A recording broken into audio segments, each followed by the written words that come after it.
നിർത്തടാ. റോഡിലൂടെയാണാടാ സൈക്കിൾ ഓടിക്കുന്നേ. ചേട്ടാ ഇന്നത്തെ കേരള. അതെന്താ നാളെ കേരളമില്ലേ? അപ്പൊ തല്ലു നടത്താൻ പോവുകയാ. ആരാ കക്ഷി? കൊലക്കേസിൽ എനിക്കെതിരെ സാക്ഷി പറഞ്ഞ സുരേഷ് ഇല്ലേ, അവനെ തന്നെ. കൊലക്കേസോ? വാ, വാഴത്തോട്ടത്തിൽ നിന്ന് കൊലവെട്ടിയ കേസില്ലേ? ബുദ്ധിജീവിടാ, എടാ ഇന്നെങ്കിലും പോയി അടിച്ചനച്ച് കുളിച്ചിട്ട് വേണമെങ്കിൽ അവന്റെ ബോഡിക്ക് റീത്ത് വെക്കാൻ പാടാ. എല്ലാത്തിനും കാണിച്ചു തരാം. ഇങ്ങനെ പേടിക്കലടാ. വണ്ടിയിലോട്ട് ഇടോ.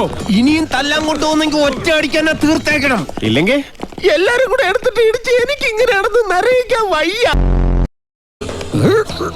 ചവിട്ടി തിരുമിയാലേ ശരിക്കും ഗുണമുണ്ടാവും. ചവിട്ടി തിരുമണ്ട സർക്കിളേമാൻ, ശരിക്കും ചവിട്ടി തിരുമിയതാ. ഇവിടെ വേദനയുണ്ടോ? അവിടെ ഉണ്ട്. അയ്യോ, ഇത് തിരുമലുകൊണ്ട് ശരിയാവില്ല. എടോ, മേജർ ഓപ്പറേഷൻ വേണം. അതെന്തിന്? തന്റെ ചെറുകുടലും വൻകുടലും പിണഞ്ഞു കിടക്കുക. കൈ എടുക്കണം അങ്ങോട്ട്. അണ്ടർവെയറിന്റെ വള്ളി കയറി പിടിച്ചിട്ട് ചെറുകുടലും വൻകുടലെന്ന്. എടാ വണ്ടി തൽക്കാലം മാറ്റിയിട്. ഗൗരിക്ക് സന്തോഷമായില്ല. വണ്ടി എടുത്തോ. ആൾക്കാരൊക്കെ ഒന്ന് മാറിക്കുന്നേ. തലയിൽ വല്ല ഓടാ കീടാ വീണ ആശുപത്രി കൊണ്ടുപോകാൻ ഞങ്ങളെ കൊണ്ട് പറ്റില്ല. മാറിക്ക്. പോട്ടെ പോട്ടെ, റൈറ്റ് പോട്ടെ.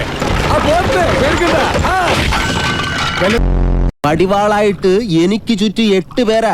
അത് നിസ്സാർക്കാരല്ല, വടക്കമ്മല എന്നുള്ള ടീം. ചട്ടമ്പിയായി ജനിച്ചു പോയില്ലേ, ഓടാൻ പറ്റുമോ? പലപ്പോഴായിട്ട് ഓടിയിട്ടുള്ളല്ലേ, പിന്നെന്താ? ചുറ്റും വടിവാളായിട്ട് നിൽക്കുമ്പോ ഓടാൻ ഗ്യാപ്പ് വേണ്ടേ? നിന്റെ പേരിൽ ഒരു കംപ്ലൈന്റ് കേട്ടില്ല. നീ ഇന്നലെ ഉഴുന്നൂറൊക്കെ തോളയിട്ടില്ലെന്ന്. നിന്റെ അപ്പം കൊണ്ടുണ്ടോ തോള? അവൻ എന്നെ പണ്ടൊരു കാര്യമില്ലാത്ത കാര്യത്തിന് തല്ലിയിട്ടുള്ളതാ. ചുമ്മാ അവന്റെ അമ്മക്കൊന്ന് വിളിച്ചേനെ. ഞാൻ ദശമൂലം വൈദ്യരാണോ? ശിവനാണല്ല. തല്ലിന് പോകുന്നതിന് മുമ്പ് ദശമൂലാരിഷ്ടം കഴിക്കുന്നത് കൊണ്ട് ചിലർ അങ്ങനെ വിളിക്കും. ഒരുത്തനെ വെട്ടി അരിഞ്ഞ് അവന്റെ ദശ മുഴുവൻ ഒരു മൂലക്കിട്ടത് കൊണ്ടാണ് അങ്ങനെ വിളിക്കുന്നതെന്ന് മറ്റു ചിലർ. നിങ്ങൾക്ക് ഇതിൽ ഇഷ്ടമുള്ളത് വിളിക്കാം, തള്ളക്ക് വിളി ഒഴിച്ച്. വളർന്നു കിടന്ന് ഉണ്ണിത്താന്റെ മുന്നിൽ ചെന്നു. മല്ലയ്യ കർണാടകയിൽ എന്തോ മന്ത്രം ചൊല്ലിയതും ഉണ്ണിത്താൻ ചാടി എണീറ്റെന്നൊക്കെ കേട്ടെ. ചാടി എഴുന്നേറ്റ് പഞ്ചായത്ത് ഗ്രൗണ്ട് വഴി 2 റൗണ്ട് ഓടി. കൂടി വന്നാൽ മല്ലയ്യ ദശമൂലം ദാമൂന്ന് പറഞ്ഞു കാണും.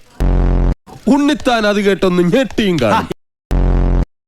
നിനക്കൊക്കെ എന്നെ ശരിക്കും അറിയാൻ പാടില്ല. എടാ, നീയൊക്കെ ബോംബെയിലെ അധോലോകമായ ധാരാവി ധാരാവി എന്ന് കേട്ടിട്ടുണ്ടാ? ഞാൻ കേട്ടിട്ടുണ്ട്, പോയിട്ടുണ്ട്. എന്താടാ അണ്ണാ, ഇനി പോകുമ്പോ എന്നെ കൂടെ കൊണ്ടുപോകൂ. സത്യം, ഞാൻ ഇതുവരെ പോയിട്ടില്ല. ഫുൾ ചെലവ് എന്റെ വക. തളർന്നു എടുക്കാൻ തുടങ്ങിയിട്ട് 5-6 കൊല്ലമായില്ലേ? കാര്യങ്ങളൊക്കെ ഇങ്ങനെ നടക്കുന്നു. ഒന്നടിച്ചേ. എടബാദൂരി, ഇത് ബോധം കെടുത്തണം മരുന്നാണ്. ഇത് അടിച്ചിട്ടുണ്ടെങ്കിൽ ഉണ്ടല്ലോ, പിന്നെ എല്ലാം കഴിഞ്ഞിട്ട് എഴുന്നേക്കുള്ളൂ. ഇതുകൊണ്ട് എങ്ങനെ പോണത്? അത് പറയാൻ പറ്റില്ല. കൊച്ചു കെള്ളി ഉച്ചമയക്കത്തിലാണല്ലേ, ഞാൻ മയക്കിത്തരാം.